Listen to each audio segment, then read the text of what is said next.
Now, on another matter, this week, Democrats on the House Appropriations Committee are doing something so radical that it hasn't been done for decades. They are advancing an annual funding bill that leaves out the Hyde Amendment, the common sense prohibition on forcing taxpayers to fund abortion. Since the 1970s, abortion has claimed the lives of more than 60 million unborn children. But at the very least, taxpayers' hard-earned money is not funneled into this brutal practice.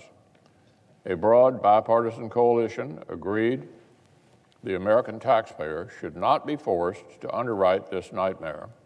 And by the way, a strong majority of Americans still agree with that proposition. For decades, nearly his entire career, then-Senator Joe Biden was a reliable supporter of Hyde protections. One letter to a constituent read like this, quote, "Those of us who are opposed to abortion should not be compelled to pay for them."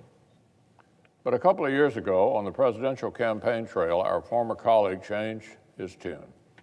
He let the demands of the increasingly radical left overcome a principle he had held literally for decades. So earlier this year, the president's budget request obligingly proposed ending this long-standing protection, yet another way in which the administration has sold itself as moderate and unifying is now spiraling way to the left. And this week, the House is following through. In today's Democratic Party, there's no room to dissent from the far left's culture war, even in the most modest, most long-standing, most widely popular ways. Senate Republicans are going to continue standing up for life, standing up for taxpayers, and standing up for the conscience rights of millions of Americans who don't want the government laundering their hard-earned money to abortion providers.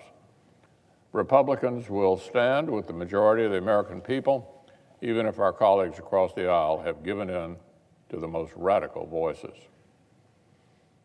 Now, one final matter. Earlier this week, new June figures